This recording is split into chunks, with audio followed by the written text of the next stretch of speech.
perhatian. Anda sedang mendengarkan podcastnya Santri Milenial.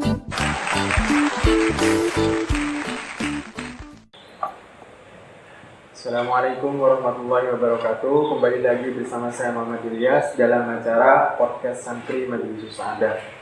Sekarang saya sedang bersama dengan Kiai Haji Mukti Nuruddin dari Wadungpal. Beliau meskipun bukan seorang alumni Majelis Sa'adah, tetapi beliau mengetahui biografi dan sejarah pondok pesantren Majelis Sa'adah seperti apa. Nah, sekarang saya sedang bersama beliau. Assalamualaikum. Waalaikumsalam warahmatullahi. Bagaimana kabarnya jenengan? Baik-baik, sehat walafiat. Kalau kabar keluarga bagaimana? Alhamdulillah juga bahagia dan sehat. Terima kasih sudah menghadiri undangan dari kami, sudah mengganggu waktunya jenengan. Nah, maksud kami mengundang jenengan tak lain dan tak bukan adalah ingin tahu seperti apa biografi Tuan Ali Mufid, terus biografi Pondok Pesantren Majelis Sa'adah, sejarahnya yang dulu yang tidak pernah kami ketahui, yang mungkin jenengan ketahui. Nah, kami ingin tahu tentang sejarahnya lebih mendetail seperti itu. Mungkin pertama dari sejarah yang jenengan ketahui tentang Tuan Ali Mufid itu seperti apa sosok beliau? Alhamdulillah, Kiai Ali Mufid ini orangnya seorang tokoh. Jadi insyaAllah banyak yang menyangka bahwa Kiai Ali Mufid ini adalah wali. Bahkan satu menyebutkan Haki Hasan Abdullah juga mengatakan Kiai Ali Mufid ini wali. Yang kedua kalinya Kiai Ali Mufid selalu dermawan. Santri itu lebih banyak dulu, tapi atas kedermawannya Kiai Ali Mufid setiap pagi jam 7 ini semua diberi jaminan, diberi makan. Artinya walaupun ya nasi bubur atau nasi atau semua, pokoknya setiap hari itu pasti sarapan dari Kiai Ali Mufid Secara gratis. Inilah menunjukkan Kiai Ali Mufid itu sangat dermawan. Saya tidak menambah-nambah ya. Cuman Kiai Ali Mufid ini dulu santrinya setiap pagi itu diberi sarapan. Walaupun ya seperti jenang, seperti nasi, setiap hari tanpa bayar. Inilah sosok beliau yang sangat mulia sekali. Yang kedua kalinya, sepengetahuan saya, kalau berjamaah itu ya berjamaah langsung. Kalau ada undangan, berjamaahnya itu disingkat. Artinya dengan wiridan juga disingkat. Jadi umpama ada jam 1 undangan. Ini jamaah duhurnya itu wiridannya disingkat. Apa sebabnya? Itu kadang ada undangan walimah. Bahkan pada saat itu hujan deras, tidak ada mobil pada waktu dulu. Kiai Ali itu ambil payung. Jam 12 diundang, jam 12 datang. Jam 1 diundang, jam 1 datang. Inilah sosok beliau yang sangat ramah tamah dan akhlaknya luar biasa, yang wajib ditiru dengan para santri-santrinya. Inilah Kiai Ali Mufid. Yang lainnya, Kiai Ali Mufid ini apa ya? Kalau ada tamu itu sangat sederhana juga. Ya karena sudah sepuh sambil ambil apa istilah kerik-kerik kata orang Madura itu menurut tamu. Ramah tamah, pokoknya luar biasa lah yang sampai Kiai Ali Mufid usulan daripada putra-putranya. Insya Allah pada waktu Kiai Ali itu di sini sampai mendirikan satu lembaga yang istilah lembaga itu adalah bukan Senawiyah, bukan MTS, tapi pada waktu SMP namanya. Coba pada suatu saat ini diganti di bawah naungan Departemen Agama. Dulu di bawah naungan itu. Pada tahun, insya Allah kalau ada biru pada tahun 80, 83 saya mendirikan di sini 80-nya. Saya juga ikut diundang, tokoh-tokoh masyarakat juga diundang untuk berpartisipasi masalah jalannya pendidikan bagaimana bisa maju. Inilah Kiai Ali Mufid, tapi dibawa oleh Kiai Ali. Langsung terjun langsung ke pendidikan. Ya. Yang kedua kalinya, nah ketiga kalinya ini ya, Kiai Mopi itu bagaimana ya? Nggak mau saya kiai, tidak mau itu. Pokoknya sederhana, sangat sederhana. Bahkan pernah menikahkan putranya. Itu diberikan pada saya yang menikahkan itu. Dari akhlakul karimahnya luar biasa, luar biasa itu. Tidak mau saya. Akhirnya terpaksa dinikahkan sendiri. Masa menikahkan itu pas diberikan saya kan bagaimana, saya kan nggak bisa saya. Bukan nggak bisa melaksanakannya, tapi yalah karena seorang lama itu ya tidak pantas lah gitu. Dan beliau sangat hati-hati. Misalnya ingat kalau puasa Ramadan, tidak mau itu siaran Banyuwangi, siaran menggelima, tidak mau, bukannya itu. Pasti menunggu siaran di Surabaya. Sampai dari hati-hatinya Kiai Mopi. Dulu melampah undangan-undangan itu melampah Kiai Mopi ini. Bukan numpak-numpak sepeda motor, bukan numpak mobil, bukan. Ditanyakan Kiai hujan dia karena ini bawa payung.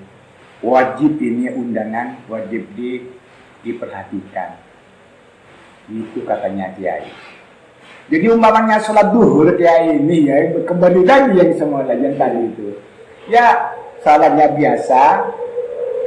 Ya, doanya ya sederhana. Wiridannya juga sederhana. Mau apa? Karena diundang dengan tetangga atau dengan masyarakat. Itulah sosok beliau yang sangat mulia. Akhlaknya yang sangat tinggi sekali. Insya Allah kalau mau ditiru agak kesulitan untuk menirunya. Dan kedermawannya juga begitu. Dermawan, sangat dermawan. Sekarang oleh-oleh ya, kadang-kadang kiai itu tidak mau bisa menikmati oleh-olehnya sendiri. Diberikan kepada santri. Jadi santri dulu ya gemuk-gemuk itu. Karena dijamin setiap hari dengan kiai. Itu loh. Begini Kiai Mopi. Sampai ya, ahlinya. Kiasan Ki Ahmad Kusyairi Syarifudin An-Siddiq ini di Timur mengatakan waktu pertemuan yang alim itu Kiai Mopi bersalam terus kita jati. Cuman yang paling wara itu adalah ini Kiai Mopi. Paling wara, paling sopan, paling tidak sulit untuk meniru. Bahkan Kiai itu mengatakan kalau Rasulullah bila mengatakan Kiai itu wali, Kiai Mopi. Karena yang wali itu tidak tahu, kalau saya masa tahu Kiai wali. Kalau kita lisan wali, kalau Rasulullah bilang tahu. Seperti Ahmad Kusyairi tahu. Inilah bawa kitab ngaji di Kiai. Padahal menurut pesantren anak kaya bulu-bulu ini, mbah saya mengatakan Ki Abdul Hamid, yang alim bulu-bulu ini adalah ahli Mopi. Tapi padahal di sini masih ngaji Kiai itu. Lain daripada sekarang. Saya sendiri bisa baca sebenarnya sudah, wah saya sudah pandai gitu. Ngakunya kan begini. Saya ngalim, wah gagap. Kalau Kiai enggak, Ramatan membawa kitab ke Gelimor itu. Nampak duka itu. Lanjut. Inilah sosok beliau yang paling betul-betul akhlaknya luar biasa itu. Kan berani saya menyaksikan begini. Karena saya sebelumnya itu dengan saya Kiai. Kan saya lucu masalahnya, sering tanya terus gitu loh. Walaupun sekarang kakek Kholi, kakek Hamdi saya tanya, walaupun di walimah pertemuan di mana saja kakek Khotib berani untuk tanya gitu loh. Jadi saya bisa ungkapan-ungkapan. Nah ini satu contoh, wajib ditiru. Satu saat ya ini walimah terurus, para ulama-ulama datang semua. Terus ya Habibullah keritilan mertua datang juga sudah. Jadi agak terlambat sedikit. Assalamualaikum. Waalaikumsalam. Terus ke mertua ya, ke Habib itu silakan duduk. Salaman duduk di mukanya Ki Habib, di muka mertua duduk bersila enak sudah sopan, langsung diambil tangannya. Tidak kami. Langsung ini Kalau tidak ada pesan dari bertua, tidak mundur. Hanya ya sudah ke sana. Inilah Kiai Mopi. Saya berani menyaksikan begitu, karena saya sendiri tahu gitu. Mungkin karomah-karomah beliau yang pernah disaksikan oleh santri seperti itu, karomah yang langsung disaksikan, yang jenengan sendiri tahu. Kalau karomah keberhasilan yang sudah diajari lah dulu. Kalau dulu banyak kiai-kiai mantan santri di sini. Jadi yang mundur di sini dulu majelis ada ini banyak yang jadi kiai. Itu keberhasilannya, jadi berarti barokahnya Kiai Mopi. Terus apa lagi? Mungkin pada tahun berdirinya pondok pesantren, kan kita dulu mau cari tahu berdirinya pondok pesantren itu kapan. Nah, itu Pak. Saya tidak bisa menjawab karena saya itu ada di Madura. Jadi saya tidak. Saya tahunya saya itu pada waktu PKI. PKI. Nah, kalau waktu PKI setelah PKI Kiai Mopi diundang itu datang. Kiai Mopi itu datang pakai sepeda. Dipanggil mau diundang ke Purwojoyo, diundang ke ini Kiai Mopi dengan Kiai Habib ini datang. Di itu pertemuan NU. Saya saksinya. Karena saya pernah dulu jadi pengurus NU tapi tingkat rakti. Setelah diundang Kiai Mopi ini datang. Panas-panas drama ini datang dulu manis Kiai Mopi ini. Diundang dengan Pak Latif, dengan Kiai Faruk, Kali Baru. Datang Kiai Mopi duduk enak. Santai. Inilah tokoh yang wajib ditiru dengan para santri, bukan hanya kepada para pengasuh-pengasuh sekarang, enggak hanya tentang santri. Diundang politik tidak datang. Padahal ditanyakan bagaimana Kiai? Kalau saya terserah. Jawabannya cuman harus saya itu undangan harus diperhatikan. Dia tahu saya politik, tapi saya tidak ikut politik. NU-nya kental kalimat itu.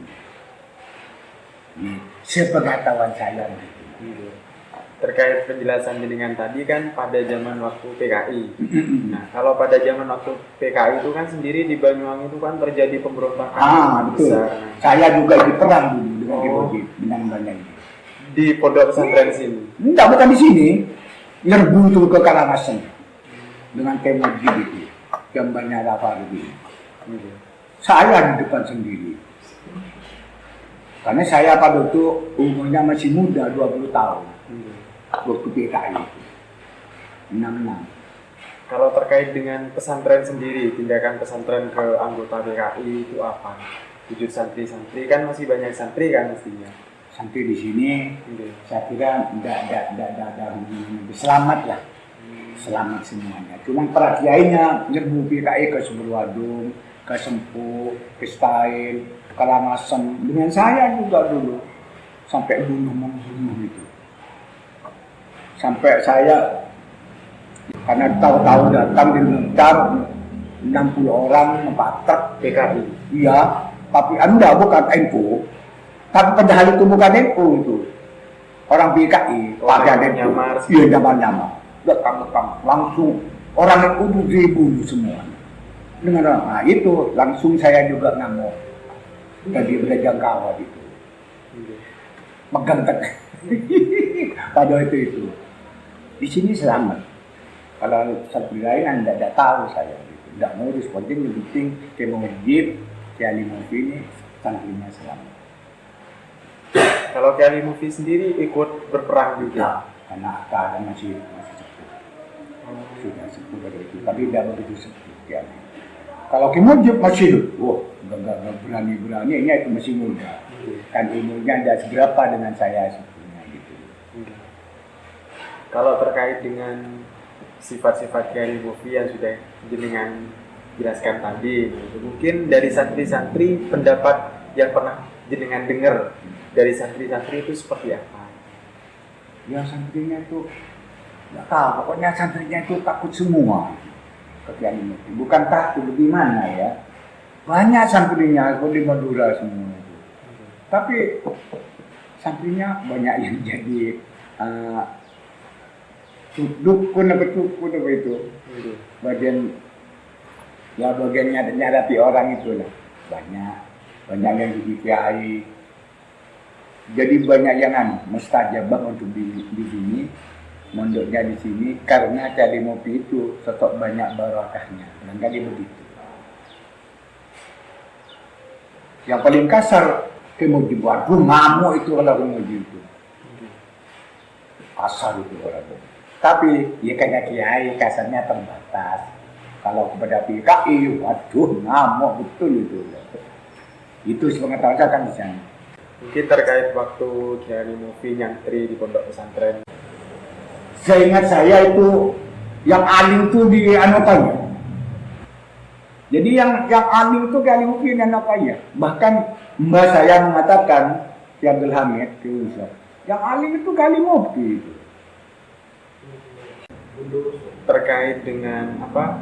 Kan dulu saya pernah dengar itu dari, entah ini benar apa enggak, pernah dengar dari salah satu alumni itu, saya tanya, kenapa santri sini itu kok gak banyak-banyak gitu loh, padahal kan kalau umurnya itu sama kayak pondok pesantren Bokagung, pondok pesantren yang lain, kenapa santri sini itu kok gak banyak-banyak? Nah, alumni itu bilang seperti ini, karena Kiai Mopi itu dulu pernah bilang kalau saya itu tidak pernah butuh santri banyak, yang penting cukup, seperti itu. Mungkin pendapat jenengan apakah berita itu benar apa tidak? Kiai Mopi membalas sekiranya santri banyak itu tidak manfaat. Santri sedikit tapi manfaat. Gitu. Memang betul itu. Santrinya ya sedikit. Memang dari dulu. Iya, memang dari dulu. Cuman banyak yang jadi kiai di santrinya itu. Apa? Karena gini, yang menurut saya orang itu kan tidak begitu harus menguasai ilmu-ilmu yang tinggi. Terutama berapa orang tua dan berapa guru. Bisa itu umpamanya ada nasib takdir dari Allah, saya jadi kiai. Lain kali begitu. Ya, kiainya itu kan berdoa demi santri supaya jadi. Malam ingat ya, Kiai Abdul Majid bata-bata ini 20 tahun ini ya puasa, 20 tahun itu tirakat. Ditanyakan untuk apa dia? Untuk santri supaya jadi orang yang saleh semua dan saleh. Gitu kayak dulu lagi. Sampai 20 tahun. Ya, seperti Kiai Mopi juga banyak tirakatnya untuk santri, nampaknya untuk santri. Kan banyak yang jadi kiai walaupun kadang kiai langgaran kiai, tapi pokoknya dia jadi unyil-unyilan gitu kan. Ya ini seperti itu. Kalau dengan saya itu patut dekat dengan saya. Apa alasan kiai kok Ramadan buka kok masih menunggu Surabaya? Kok Banyuwangi enggak mau? Padahal imamnya itu kan Banyuwangi kiai. Minimal dulu kok Surabaya. Afdal. Khawatiran harus dijaga. Saking duri waspadanya, hati-hatinya. Kalau saya bukan santrinya, tapi karena saya dekat dengan kiai gitu. Yang saya kagumi kiai itu ya akhlaknya luar biasa betul ini. Kalau nikahnya Ki Hamdi. Masa saya disuruh nikahkan dengan kiai itu? Dari apa itu ya? Dari hati-hati. Akhlaknya udah sembilan nikahkan dengan saya. Saya kan orang tuanya Hamdi. Jangan kamu tuh punten ya. Ampun, tak langkong dong. Punten, sekali. Akhirnya kan tadi dong, boleh boleh kan. Ya, ini kalau lainnya enggak. Kalau sudah pas rawan dia tanpa ada penawaran, wow, langsung pecah pesan. Lagi lainnya kalau kali Mopi akhirnya luar biasa. Saya heran ini jam 12 adzan langsung sembahyang biasa yaitu maknina langsung wiritan sedikit. Bidarnya sedikit. Kenapa? Ditanyakan ke orang. Undangan takut terlambat. Kan wajib memenuhi undangan. Diundang ibu. Ini ambil payung, nggak pakai mobil, nggak pakai apa itu, malam duduk ya itu. Tapi bisa menghajikan putra-putranya. Nah, itu loh keistimewaan. Yang heran saya, ya kembali lagi, yang heran saya itu, ya sini itu insya Allah tahu ini. Pagi itu diberi sarapan.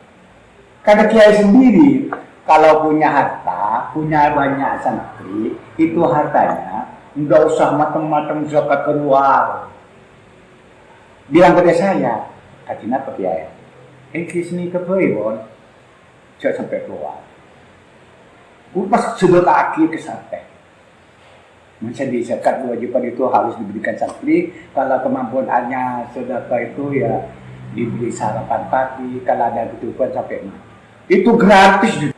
Saya walaupun bukan santrinya banyak yang tahu lah ya. Karena dulu itu dengan saya terus kalau undang.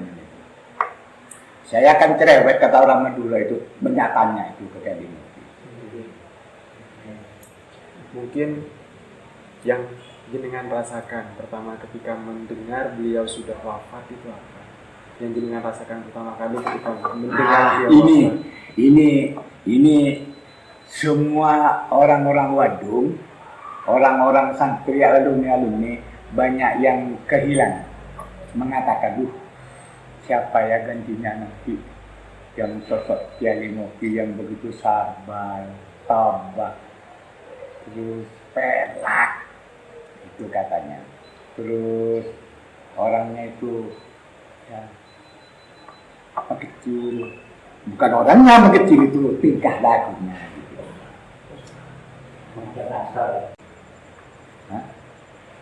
Biasanya kan ketika seorang ulama sudah wafat, karya-karyanya itu biasanya keluar. Kalau yang kita tahu sementara ini karya yang kita tahu itu hanya sebuah istighosah gitu. Istighosah yang biasa kita lakukan rutinan setiap 1 bulan sekali di sekolahan. Nah, mungkin jenengan tahu lebih banyak tentang karya-karya beliau yang tidak kita ketahui seperti itu. Kalau Kiai Mufti ini ya, kalau acara pertemuan, biasanya kalau berdoa itu dilakukan, diberi lagu itu. Amin ya Allah, amin, amin gitu. Doanya. Ya. Doanya Kiai Mufti. Saya sering datang itu pertemuan di NU di mana-mana. Cuma kalau doanya Kiai Mufti sampai apal saya itu. Amin ya Allah, amin gitu. Doanya enggak terlalu lama. Karena saya bukan santrinya, jadi hanya tahu waktu pertemuan tak gitu. Tapi yang paling dekat dengan saya, kan saya dekat sering di sini. Nah, ini lagi. Ada pesantren minta bantuan ke Kiai Mufti. Ini hebatnya Kiai Mufti. Santri mana santri ini? Dikasih tanpa pertanyaan. Ada proposal ke Kiai Mufti, tidak menolak, pasti ada. Inilah kedermawannya Kiai Mufti. Sosok memang yang sangat tampak dari sifat beliau luar biasa beliau. Wali katanya yang tahu kan orang wali ini yang mengatakan wali sama walinya. Bahkan saya sedang bila pernah mengatakan waduh paling ini wali satu Kiai Mufti. Saya menyaksikan itu. Dan saya pernah mendengar dawu-dawu Kiai Ahmad Kusyairi dulu. Itu yang alim itu Kiai Mufti. Yang saya kembalikan ngaji kitab itu, santri ditinggal di sini. Kiai itu pegang kitab ngaji ke Belimu. Kalau sekarang tahu nahwu saraf, wah saya sudah hafal nahwu saraf ya jadi kiai. Tidak mau ngaji-ngaji malah mencaci kepada kiai yang lain. Inilah sekarang. Tapi bukan kiai, sama-sama santrinya gitu loh. Pokok kalau meniru Kiai Mufti itu terbawah. Tidak pernah marah Kiai Mufti. Walaupun dengan Allah diuji beberapa ujian Kiai Mufti, saya tahu ujiannya Kiai Mufti dari Allah. Tapi alhamdulillah tidak ada suara sama sekali. Saya tahu diuji di luar biasa. Kalau masyarakat kecil ya, tapi saya tidak membuka. Kalau masyarakat kecil punya peristiwa Kiai, sekabupaten Banyuwangi masuk radar itu. Ya, ini kalau diingat ya. Saya namu bawa teman orang empat. Siapa yang bawa gelas? Ingat, Kiai ambil kopi di dalam nasi sambil ambil kerik-kerik ini. Itulah sosok beliau yang sangat luar biasa. Jadi seakan-akan tamu itu tidak direpotkan. Santri juga. Santri perempuan, santri laki-laki. Tidak repot. Biasa. Kapan lama, ya biasa. Ya, pokoknya akhlaknya sama dengan anak saja. Adanya pondok sini sudah beberapa tahun saya baru datang di Madinah. Oh, berarti sudah ada berdiri. Iya, sudah besar pondoknya sudah di sini. Jadi yang karamah Kiai Glenmore ini Kiai Mufti. Yang alim-alim banyak, Kibiyati, Kibisalam, banyak. Yang alim-alim. Cuman anehnya saya bawa kitab ini itu just mau ketika dimai ponajinan dia ngaji. Ponajitan dia ini. Mengakui bahwa beliau itu tidak punya ilmu. Padahal sudah tumpuk-tumpuk ilmunya. Bukan, ya, nama tamat. Jadi mungkin. Hujan-hujan ambil payung itu, undangan, ke waduk. Kalau Kiai Mufti percaya saya itu dikatakan wali. Ya makan wali, orang wali. Kalau saya tidak bisa makan wali, kalau bukan wali. Kalau cuti kayak Sanabdillah, Rahmat Kusairi, karena orang Kiai Mufti Tuhan.